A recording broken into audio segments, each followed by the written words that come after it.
SHO सां मां ॻाल्हायो को रस्ते में हो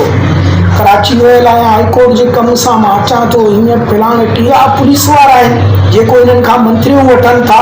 ऐं जेके पुलिस में कारा रेड आहिनि त उन्हनि ते बि एक्शन खयो वञे। यूनियन ऑफ सोशल मीडिया इन्हनि मुंहिंजे इज़त ते दाग़ हयो आहे बिना इंक्वायरी करे बिना मौक़िफ़ वठण जे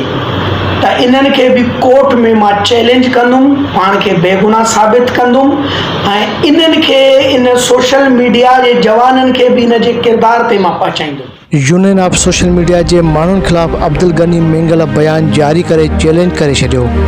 लाड़काणे फैसल कॉलोनी जे चीफ सरदार अब्दुल गनी मेंगल प्रेस कॉन्फ्रेंस कंदे चयो त काफ़ी सालनि खां फैसल कॉलोनी में सूबे नाले सां हिकिड़ो माण्हू मंशियात आइस ऐं फहाशी अॾो हलाए थो,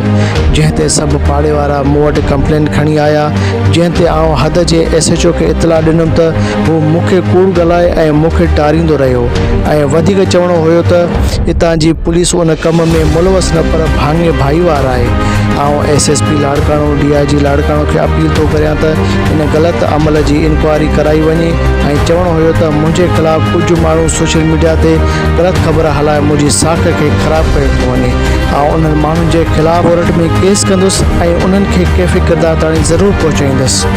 फैसल कॉलोनी में 2-2.5 सालनि खां हिकु फहाशी जो अॾो हलाए थो, सूबो सॾाए सूबो थो ऐं उनजो ज़ाल आहे। उन सां गॾु 3 घर ॿिया आहिनि उन्हनि जे गैंग में, हिकिड़ो मीरो खान चौक ते अथनि, हिकिड़ो हिते अथनि, हिकिड़ो शहर जे कंहिं मुख़्तलिफ़ जॻह में आहे। हिते मुंहिंजे भरिसां ख़ाली हिकु प्लाट पियो आहे, हुन प्लाट में जुड़ी ठाहियो अथऊं मन नमूने, उन में शराब बि खपाइनि था, आइस बि खपाइनि था ऐं रनूं बि सप्लाई कनि था। मौले वारा बि वीचारा सभु आया, कल 500 माण्हू हिते गॾु थिया त इन्हनि खे लॾायूं या कयूं त पोइ एसएचओ सां मां ॻाल्हायो को रस्ते में हो कराची वियल आहियां हाई कोर्ट जे कम सां मां अचां थो हीअं फिलाणे टीर मटीर ऐं हेठी पुलिस कुझु पुलिस वारा आहिनि जेको इन्हनि खां मंत्रियूं वठनि था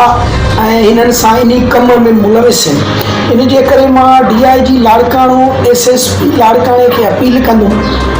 त महिरबानी करे हिननि ते बि एफआईआर दाख़िल करे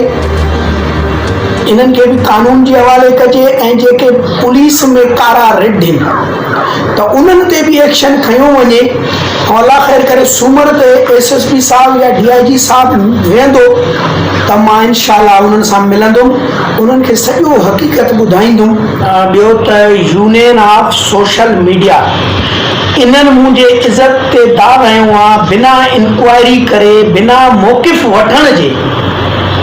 त इन्हनि खे बि कोर्ट में मां चैलेंज कंदुमि, पाण खे बेगुनाह साबित कंदुमि ऐं इन्हनि खे इन सोशल मीडिया जे जवाननि खे बि इन जे किरदार ते मां पहुचाईंदुमि।